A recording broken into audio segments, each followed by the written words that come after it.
आदरणीय व्यासपीठ आणि व्यासपीठावर उपस्थित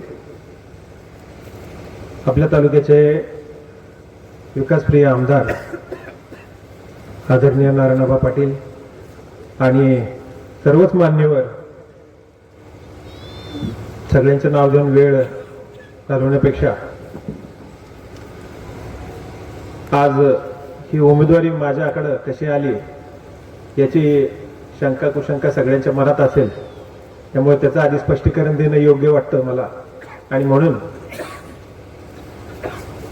मी ही संजय मामा शिंदेंच्या पक्षामधून जिल्हा परिषदसाठी उमेदवारीला इच्छुक होतो आणि तिथून शेवटच्या क्षणापर्यंत मला कुठलं तरी एक तिकीट दिलं जाईल असं मला सांगितलं जात होतं. आणि फॉर्म जिल्हा परिषदचा वरती माझ्या सुविध पत्नीचा भरल्यानंतर सुद्धा मला एक खाली फॉर्म भरायला सांगितलं जात होतं. आणि जो फॉर्म मला खाली कधीच भरायचा नव्हता पंचायत समितीचा, तो फॉर्म मला सांगितल्यानंतर मी तो फॉर्म भरला.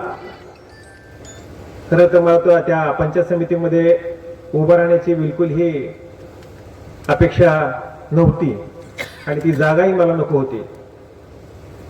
पण तशा पद्धतीचं अर्धवट गोष्टी मला सांगितल्या गेल्या आणि या माझ्या सहकाऱ्यांमध्ये जे माझ्याबरोबर या सगळ्या प्रक्रियेमध्ये होते त्या लोकांना जरी तुम्ही आपण विचारलं तर सुभाष आबा हे कधीच जिल्हा परिषदसाठी इच्छुक नव्हते. आणि असं त्यांनी बऱ्याच ठिकाणी बऱ्याच लोकांना शब्द घेऊन सांगितलेले.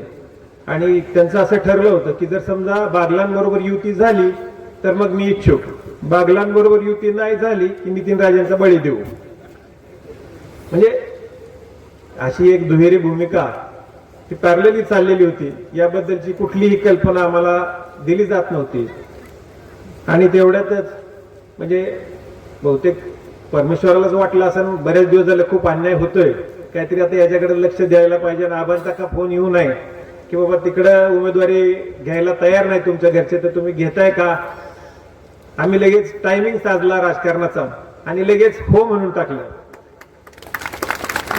मित्रांनो, पक्ष बदलणे किंवा प्रामाणिकता सोडणे ही गोष्ट वेगळी असते, पण तुम्ही कोणासाठी किती वेळा त्यांच्या राजकारणासाठी आपण प्रयत्न करत असतो. मला चांगलं आठवतंय, कैलासवासी रावसाहेब पाटील साहेबांपासून बॉबीराजे राजकारणात आहेत आणि या राजकारणाच्या प्रक्रियेमध्ये मी 7वी पासून आहे. पहिलं बॉबीराजेंचं जिल्हा परिषदचं इलेक्शन बघितलं, सभापतीपद, बांधकाम समिती आणि अर्थ समितीचं त्यांचा कार्यकाल बघितला, त्यानंतर शहाजीराजांचा बघितला, सुभाषाबांचा पाहिला, आमच्या काकीचा पाहिला, सगळ्यांचे कार्यकाल पाहिले. सगळ्यामध्ये सुद्धा आमची भूमिका कधीही मध्ये येण्याची नव्हती. आणि म्हणून आम्ही या लोकांना सगळ्यांना पुढे जाण्यासाठी प्रत्येक वेळेस त्यांचा प्रचारच केला.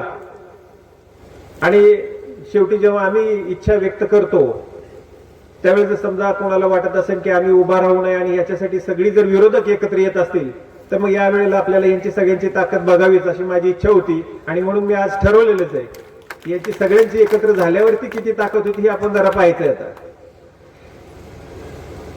विकासाचं राजकारण करत असताना प्रत्येकाला कुठलं नाही कुठलं पद नक्कीच असतं. आता सुभाष आबांकडे व्हाईस चेअरमन पद आहे, कारखान्याचं पद आहे तुमच्याकडे, तुम्ही उपाध्यक्ष होता सोलापूर जिल्हा परिषदेचे. आता 2 पदं तुम्ही उपभोगलेत, बाकीच्यांना पुढे जायला दिलं पाहिजे. प्रत्येक वेळेस कोणीतरी तुमच्या अंडर दाबून ठेवणं हे म्हणजे योग्य राजकारण नाही. चांगलं नवीन नेतृत्व वर येऊ द्यायचं नाही, हा प्रयत्न सगळीकडे होत राहतो. ही राजकारणाची स्टाईल आहे. पण ह्यातून सुद्धा आपण कसं सुटायचं हे आपल्याला चांगलं माहित असतं. शेवटी कुणी काही प्रयत्न करू द्या, त्यांचे प्रयत्न त्यांच्यापर्यंत. आज आपल्याला ही उमेदवारी नशिबाने मिळालेली आहे आणि त्यामुळे माझं असं म्हणणं आहे की या 2 पर्यायापैकी हे समोर एकमेकाला नावं ठेवतात आणि परत रात्री फोनवर बोलतात. त्यामुळं यांच्यापासून सावध राहा, एवढंच मी तुम्हाला या निमित्ताने सांगेन.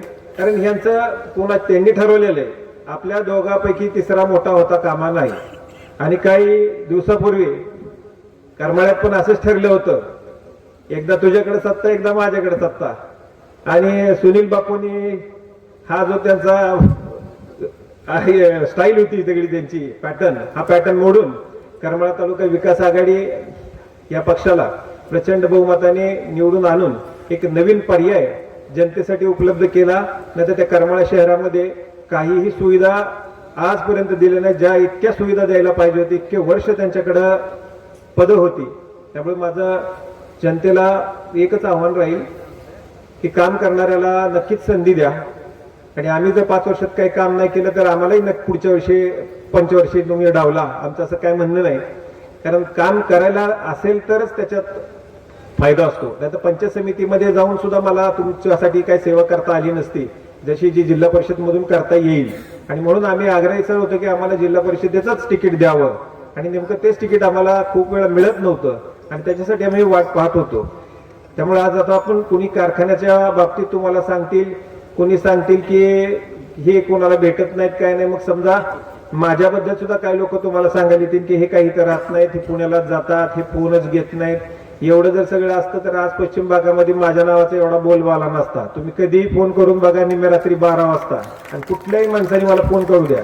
तिथला पोलीस स्टेशनला फोन गेल्याशिवाय राहत नाही, तिथं मध पोचल्याशिवाय राहत नाही, हॉस्पिटलमध्ये फोन गेल्याशिवाय राहत नाही. त्यामुळे तुम्ही कुठेही राहा, कोणी सुद्धा राहत नाही. इथं सुभाष आबा सुद्धा सकाळी 9 वाजता बारामती ॲग्रोला निघून जातात, ते रात्रीच येतात.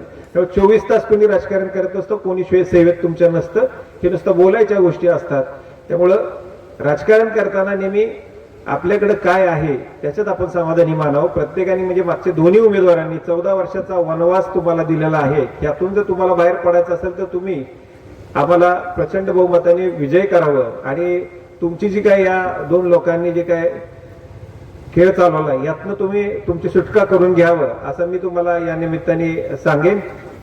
या सगळ्या गोष्टी आज या व्यासपीठावरून सांगत असताना माझा जास्ती अधिक परिचय न देता कैलासवासी बॉबीराजांचा ज्या ह्या भागावरती असलेलं प्रेम, त्यांनी केलेले काम आणि या सर्व गोष्टीचा उहापोह जास्ती अधिक न करता तुम्हाला फक्त एवढंच आठवण करून देईन की वारसा मी ज्या व्यक्तीचा चालवतोय त्या व्यक्तीने आयुष्यात त्यांच्या कधी कोणाचा 1 रुपया घेतला नाही, कोणाची फसवणूक केली नाही आणि आयुष्य जनतेसाठी झोकून दिलं. आणि अशा वारसा घेऊन चालणाऱ्या व्यक्तीचं रक्त आहे.